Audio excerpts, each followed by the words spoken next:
Bien, ya están instalados en nuestro estudio Axel Cayís de Chile 21 y Tomás Duval de la Universidad Autónoma. ¿Cómo estás? Muy buenos días. Bienvenidos. Hola, Bienvenidos. Buenos días. Bueno, para hablar de distintos temas, la agenda está bastante abierta. Hay un cuadro, sí, un cuadro político, económico. Y lo último fue estos atentados terroristas. Uno que estalló ahí en una comisaría de Huachuraba y otro que casi, pero que el poder de fuego era mucho mayor en las oficinas de Rodrigo Hinspeter. Y vino ahí una reacción política que fue muy cuestionada por parte de la oposición, evidentemente, pero también con algunas observaciones de Chile Vamos en relación a cómo el presidente Piñera está llevando su agenda comunicacional. Justo un día antes le había pegado, por ejemplo, al Poder Judicial y después los llama a esta gran convocatoria. No sé cómo lo ves tú, Axel. Lo veo con ansiedad. El problema es que cuando los números no caminan, cuando hay poco respaldo, no se mide muy bien el manejo de esa ansiedad. Y yo diría que lo que ocurrió el viernes pasado, el jueves pasado, yo no me acuerdo ya porque ahí pasan tantas cosas, que entre la movilización del presidente Piñera, entre comillas, tapó el mismo hecho en sí. Es decir, se subió tan arriba de los eventos y luego sacó la cuña en la noche, que fue francamente lamentable, esto de paquetizar el narcotráfico, la delincuencia y el terrorismo. O sea, lo que hizo fue opacar el acto mismo de terrorismo, porque con la delincuencia este país vive desde 100 años y el terrorismo no es algo habitual ni que estemos acostumbrados.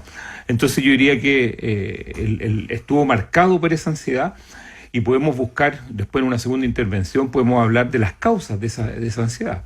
Tomás, porque se habló de desesperación, acá lo dijo el senador Montes, en relación un poco a lo mismo. Sí, yo más que desesperación diría que el hecho es grave y el hecho denota además que el Estado carece de un aparato de inteligencia necesario. Yo creo que el fondo es porque el Estado no tiene las capacidades en inteligencia. Carabineros quedó bastante lesionado después del cambio del alto mando. La ANI no son agentes que revisan los diarios o la prensa, pero parece que no tienen mayores recortes. Y la inteligencia de las Fuerzas Armadas, ya sabemos que algunos se la llevaron en regalos, en distintos tipos de recursos. Entonces yo creo que el Estado tiene ahí una falencia importante. Distinto es la actitud del presidente. El presidente reacciona y va a estar siempre presente. Ahora, eso corre un riesgo muy mayor en Osorno, por ejemplo, donde casi fue un bochorno, mejor dicho que un riesgo. Pero yo avalo esa rapidez con que el presidente se hace presente. Claro, pero una cosa es está en el minuto. Ahora, una cosa es estar ahí, otra cosa es lo que se dice, porque también hay una referencia bien naif, a mi entender, de que está identificado el remitente.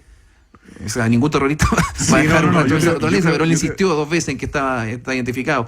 Y además, como dice Axel, paquetizó, porque no se enfocó única y exclusivamente en el problema, que como tú dices es muy grave, sino trató de sumar ahí, de reafirmar su agenda, podríamos decir.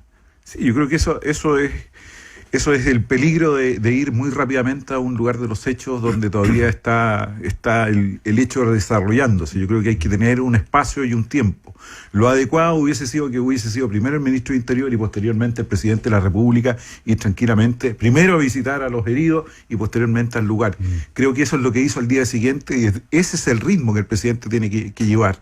Yo creo que hay un poquitito de ansiedad de estar en la noticia, en el primer punto, lo lleva a cometer estos pequeños errores. Pero sí hay que tener... Dale, Axel. O sea, yo diría que lo que pasó el viernes también consagra la inexistencia del ministro de Interior, es decir, yendo ya a la causa, no la causa de la acción terrorista, pero sí de esta forma de subirse a los temas. Yo diría que el problema de fondo, no el problema es que cuando tuvo la oportunidad de hacer el cambio de gabinete, el comité político, deja a Chadwick y queda de manifiesto que el ministro de Interior no existe. Es decir, no solamente en los temas país, porque a mí, cuando uno mueve todo esto y uno ve qué es lo que queda en términos de análisis, a mí lo que más me sorprende es la incredulidad de la opinión pública. Es decir, que exista un porcentaje, aunque a lo mejor uno podría decir minoritario, que no crea lo que sucedió el viernes. Que habla de montaje. Claro, que habla de montaje. Es un problema país, es un problema que estamos cosechando la desconfianza generalizada en las instituciones. Entonces, ¿qué es lo que hace el Sebastián Piñera el día de la cuenta, perdón, el día de, sí, bien digo, de la cuenta pública? Le dice al ministro Chadwick, usted tiene que sacar una serie de reformas institucionales para empezar a mejorar esto, porque no se puede gobernar con este nivel de desconfianza. Pero resulta que sin espaldas políticas, la credibilidad del ministro Chadwick está absolutamente dañada. Ayer lo decía Matías Walker, es decir, cuando él va al Parlamento, las personas saben que va el presidente al final a negociar, él directamente va a llamar por teléfono, es decir, estamos hablando de un ministro que debería haber sido el que aparece en primera instancia, tal como dice Tomás, hablando, poniendo orden, preocupándose de las víctimas de lo investigatorio, y resulta que tenemos un ministro de Interior inexistente. Entonces, pero ese es el punto. Ahora, más allá del análisis sobre la figura de Chadwick, hay una encuesta nueva ahora sobre la mesa, que además cierra el mes de junio, la Plaza Pública Academ, que ayer sorpresivamente muestra un repunte y no menor de 5 puntos de la aprobación del presidente, que cierra el mes de junio entonces en 31%, y una valoración además de la ciudadanía, pero absolutamente mayoritaria, a favor de la incorporación de las Fuerzas Armadas al combate al narcotráfico en la frontera. Primero, ¿hacen fe ustedes estos números? ¿Cómo analizan y cómo han analizado siempre la encuesta Plaza Pública Academ? Pero de pronto uno ve que hasta habituales... porque pese a Osorno, pese a Osorno, pese a su performance en Osorno, y quizás no alcanzando a medir el tema de los bombazos que fue hacia el término de la semana, y la encuesta se hizo durante la semana, pero sí el tema del debate de las Fuerzas Armadas y el narcotráfico está, o sea, la agenda de seguridad del gobierno es muy apoyada, lo mismo que la agenda de migración, por ejemplo. Es que ese es un punto que se le exige a este gobierno, al gobierno de Chile Vamos se le exige tener una posición en materias de delincuencia, narcotráfico, porque el mismo gobierno lo ha declarado, que es parte de su política.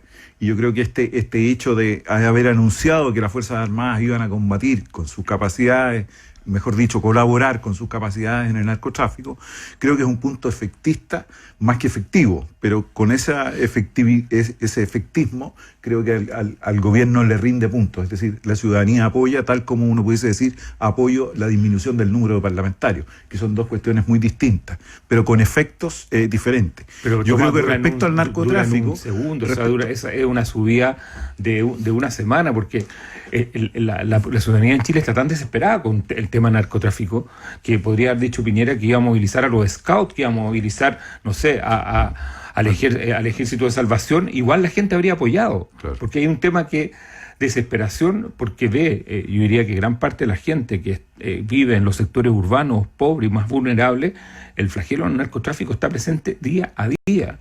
Entonces, ahí cualquier cuña la población va a tender a respaldar. Ahora, esta es una encuesta que no refleja lo que sucedió en Osorno, es decir, el repudio generalizado a cómo se ha manejado esto. No se hizo en Osorno la encuesta. Parece que la muestra no consideró a los osorninos ni a la gente de los lagos. Entonces, claro, porque no tiene muestra, porque son gente que se interesa. Y además representa de la opinión pública, Osorno se tiene 200.000 habitantes, cuando mucho, y la encuesta se supone que representa por lo menos a una mitad que vive en Santiago. Pero la opinión general negativa con respecto a cómo se trató o se ha tratado la crisis de Osorno es más bien de todo Chile también. Entonces, por eso es que es una encuesta que yo prefiero, la verdad, pasar y esperar las encuestas con mayor consistencia metodológica. Lo que pasa es que el impacto que tiene decir que las Fuerzas Armadas se involucran en el narcotráfico es muy importante. Claro, no es lo mismo decir los scouts. Yo recojo el punto, pero en el fondo que no es cualquier cosa, voy a meter a las Fuerzas Armadas en esto. Ahora, ahí tiene una dificultad, sí. Sí, pues, además tuvo que retiró es que las Fuerzas Armadas no tienen ni educación ni doctrina para el narcotráfico. Menos para el crimen organizado. No tienen esas capacidades.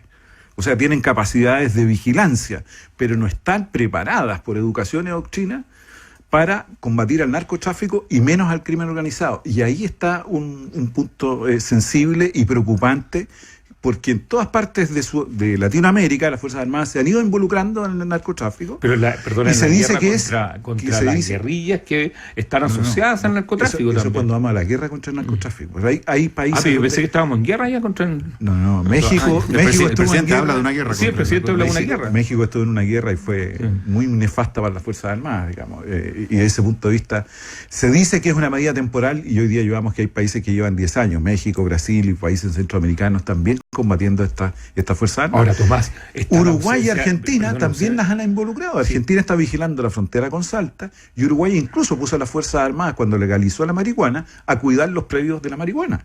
Es decir, hay incorporación de ciertas materias en las cuales las Fuerzas Armadas en Latinoamérica se han ido desdoblando de su rol tradicional. Y yo recuerdo haber visto webs de varias de las fuerzas aéreas, al menos, que contribuyen también con el combate del narcotráfico en fronteras. Porque las policías no cuentan con aerovigilancia, claro, es decir, claro. Ahora, Colaboración. Pero en el fondo toda esta agenda debería estar, no es que insista, es que hay un vacío de una función, que es la función del ministro de Interior, independiente sea Chadwick, no, hay un vacío porque todas estas cuñas, toda esta doctrina, todo el tema de la ley antiterrorista, la ley corta, la ley larga, el fortalecimiento institucional, son materias del ministro de Interior y eso no lo está ejerciendo nadie en la actualidad. Entonces, lo que te quiero decir es que es el presidente de la República. Es que lo ejerce el presidente de la República. Claro, hay dos vertientes, porque una lectura es, o pueden ser confluyentes, digamos, que lo que tú decías, está muy debilitada la figura del ministro de Interior en este minuto, y la otra es que ante la necesidad, para no hablar de usar otro concepto, vuelve a aparecer al presidente que conocemos, que está en todas. Entonces se suman esos dos factores. Es evidente, si esto es como el fútbol, cuando una función no se está ocupando, viene otro jugador. Es como en la física. Exactamente. Sí, aparte que hay un fenómeno ahí que fue la salida de Alfredo Moreno, que cargó con buena cuota del costo del caso Catrillanca. Salido Moreno y ejerciendo ahora otras funciones, bueno, le tocó enfrentar los dos hornos, pero salió de Guatemala para caer en Guatepeor, quizás no sé, pero por otro lado, todo lo de Catrillanca y ese lastre del tema Araucanía recae sobre el ministro del Interior nomás. Claro, entonces ¿Hay algo de eso? hay que hacerse cargo cuando en general todos los que seguimos la cosa pública decimos no hubo cambio de gabinete y esto le va a costar caro, esto es cuando está pagando los costos. Después de 2 meses. ¿Y qué nos dicen del tema de la inteligencia? Perdona, y viendo al ministro de Defensa hablando de materia del ministro de Interior, como ayer Alberto Espina. Entonces, como dice Gerson, esto se tiende a llenar el espacio.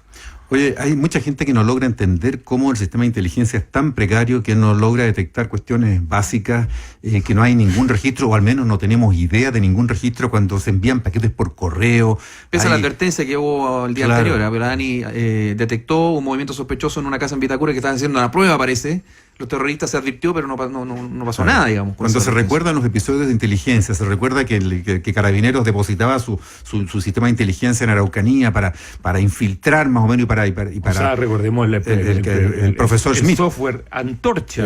Antorcha, claro, el software. O sea, cuando pensamos en eso, cuando pensamos en los fiascos que ha habido con el espionaje fronterizo, cuando pensamos en la situación, se recordaba estos días el de la Sofofa, el de las cámaras que estaban instaladas en las oficinas de los dirigentes ahí, y frente a lo cual el propio presidente habló de líos de faldas o de pareja. Chapucería barata, como dirían los... Y que aparentemente quien había instalado las cámaras fue el mismo que había hecho la denuncia. Fue una novela muy curiosa esa. Bueno, esa es nuestra inteligencia en Chile. Lamentablemente es así, es muy mala. No ha tenido las capacidades, no existe una agencia centralizada con una política establecida, sino que existen distintos grupos que los tienen que de alguna manera, con las capacidades que tienen, que son bastante menores, reducidas, en algunos casos la ANI es casi un chiste, diría yo, porque no tiene ni siquiera la posibilidad de tener agentes, digamos, encubiertos, ni mucho menos, y por lo tanto esos servicios de inteligencia son más bien de papel que reales. Ahora, reconstituir la inteligencia es un proceso largo, el cual el gobierno se comprometió luego de la crisis en Carabineros, básicamente reconstruir el aparato de inteligencia, y no se ha avanzado en esa materia. Bueno, ese es el gran tema de que se está haciendo. Países que están más avanzados que nosotros tienen agencias para combatir especialmente el crimen organizado, por ejemplo, y las establecen como tales y unen las distintas capacidades que tiene el Estado, no solamente en materia de inteligencia financiera, de todo tipo de servicios, y es una autoridad civil distinta al otro que tiene una agencia especializada en el crimen, por ejemplo, organizado, o, por ejemplo, el terrorismo, como en el caso de España u otros países europeos. Es decir, estamos todavía lejos y yo creo que ahí ahí se requiere una inversión y hay que dejar atrás muchos de los lastres que las visiones negativas acerca de la inteligencia, sino que la inteligencia sirve para justamente prever hechos frente a... ¿Ha habido, Axel, barreras ahí políticas o ideológicas a hacer esa pega? Bueno, la concertación siempre tuvo una distancia bien grande con todo lo que tuviera que ver con, entre comillas, inteligencia o la lucha antiterrorismo. Razones tenía. Claro, entonces han pasado ya casi 30 años. Pero y en los 90 se desarrolló la oficina y hubo una cuestión ahí que tenía que ver más con el desmontaje de grupos subversivos, que venían de los 80. Pero yo diría que el gran problema que tiene Chile en este minuto y su institucionalidad es que para generar la legislación para este tipo de proyectos que tienen que ver con el ataque al terrorismo, a los ataques, a los ciberataques que tienen que ver con el mundo financiero y todo eso, y al narcotráfico, se requieren altos grados de consenso. Es decir, que tiene que haber una cierta estabilidad con respecto a la comunicación o a las ideas matrices que estén detrás de los proyectos. Y cuando tú tienes un gobierno que está ausente en esas materias y a una posición absolutamente dividida, entonces va a costar poco armar un proyecto que sea de todos los sectores respaldados. Lamentablemente estas políticas requieren de un, más que un consenso, de despejar ciertos miedos a los actores que tienen representación parlamentaria, y eso no se ha hecho. Yo diría que urge en materia de, no solo terrorismo, el tema de los ciberataques, que es como el gran problema, todo el tema de la inteligencia artificial, todo lo que tenga que ver con los casos tipo Cambridge Analytica. Es decir, ¿quién va a estudiar eso? ¿Quién va a seguir eso? O esencialmente lo que tenga que ver con el narcotráfico, que se van juntando todas estas cosas a lo largo de un proceso que tiene que ver con la tecnología. Entonces, ¿quién hace esa vigilancia cibernética? No hay un organismo especializado. Y no podemos depositar en las policías o en las Fuerzas Armadas por separado, que cada uno con unos presupuestos miserables intenta hacer algo. Ahora, en ese cuadro, Tomás, parece que nos falta harto, porque despejar un poco los factores que son la suspicacia parlamentaria en este minuto parece que no es fácil. Pero yo creo que se puede hacer. Mira lo que pasó con la ley de financiamiento de las Fuerzas Armadas, con todo después de 30 años, se demoró 30 años. Ya, pero ¿cuánto se demoró esa ley también? Obviamente, o sea, sí. Envejecimos con esa ley. Pero efectivamente se logró, por lo menos ya sabemos que se va a despejar el financiamiento de la ley del Código. La pregunta, Tomás, es, claro, de poder se puede, pero si vamos a llegar tarde o no. Ese es como un poco Yo creo que las condiciones están. Si se pudo avanzar en una ley de financiamiento a las Fuerzas Armadas de una manera, yo diría, costó efectivamente, no es fácil hacerlo. Ahí el gobierno tiene un logro importante. En materia de inteligencia también tiene hoy día el escenario para poder hacerlo y poder avanzar adecuadamente en esa agencia. De hecho, ya presentó los proyectos al Congreso. Lo que pasa es que no le ha colocado las urgencias necesarias para sacarlos adelante. Sí, y ahora en el discurso está presionando, pero bueno, falta hacer ahí un trabajo legislativo y colegislativo. Tomás y Axel, aprovechemos un minuto para hablar de la contingencia política, porque hay ruido ahí o sonoridad en los temas presidenciales. Hay unas declaraciones del senador Alamán ayer planteando una suerte de crítica al alcalde Lavín sobre el Museo de Cera. Tú tenías una lectura ahí sobre qué significa eso, Tomás Duval, que nos compartía fuera de micrófono, ¿no? Claro, no quería el senador Alamán, no quería que lo convirtieran en Museo de Cera. Parece que por eso dijo lo que dijo. Alamán es candidato todos los años, hacer Museo de Cera. Sí. Ahora está la duda que planteaba Beatriz Sánchez de si ir o no ir, pero sigue figurando de una manera más o menos expectante la encuesta, pero aquí hemos planteado más de una vez, no sé cómo lo ven ustedes, todos los números de la encuesta son súper bajos, o sea, estamos hablando de 8 y 9 puntos, nadie está con mayorías aquí. Absolutamente, o sea, aquí no hay nada, o sea, y no es que yo quiera aplicar los estándares de hace 10 años, cuando los presidenciales tenían todos, llamémosle percepciones positivas de sobre el 60, 70%, 80%. Yo diría que por más que redes sociales que hay, mientras más socialización de información, la gente menos conoce a sus candidatos, es decir, esta multiplicidad de plataformas ha hecho que la población conozca menos a los que están en la pole position, pero aparte de eso, las personas ya no se matriculan con nadie en el corto ni en el mediano plazo. Parece que está todo muy abierto todavía y, como dicen los cientistas políticos, está líquido. Sí, pero yo quiero decir algo. Aquí no va a irrumpir nadie. O sea, los que son presidentes requieren de un proceso acumulativo de conocimiento. Es decir, acá no va a irrumpir porque el sistema político no lo permite, así como sucede en Inglaterra, que le dicen, oye, pero ¿quién era Boris Johnson? O sea, que aparece, bueno, era alcalde. Aquí los que sean presidentes de Chile van a ser personas que por lo menos nos tenemos que acostumbrar, pierdan 2 o 3 elecciones antes, en algún ámbito. O sea, que dice que va a ser alguno de los que están figurando. Lavín, Sánchez, Bachelet sigue figurando. Debutantes no va a haber, José Antonio Cast. porque el proceso de conocimiento es algo que se construye muy lentamente y requiere de números grandes, a números O altos. sea, Bachelet sigue siendo la excepción. Así es. Bueno, pero Bachelet no solamente, sino que Beatriz Sánchez está también, Lavín, Alamán. Pero ya perdió una elección, eso es. Claro. Pero Bachelet es otra cosa. Sí, ahí Tomás. me parece, a mí lo que me llama la atención es efectivamente los candidatos que aparecen en Chile Vamos, digamos. A pocos meses, todavía no se cumplen 2 años de gobierno y ya se están lanzando las candidaturas presidenciales. Un poco refleja quizás el estado de las encuestas y lo líquido que puede estar el sistema, donde ya se levantan las distintas candidaturas. Es decir, desde un gobierno es muy complicado cuando a los 15, 16 meses ya se te empiezan a levantar los candidatos, aunque marquen Sobre poco, todo de los suyos. porque te va marcando esas diferencias y te ayuda, te complejiza la relación al interior de la coalición, porque la coalición ya empieza a perfilarse de alguna manera en qué o cuáles van a ser esos candidatos.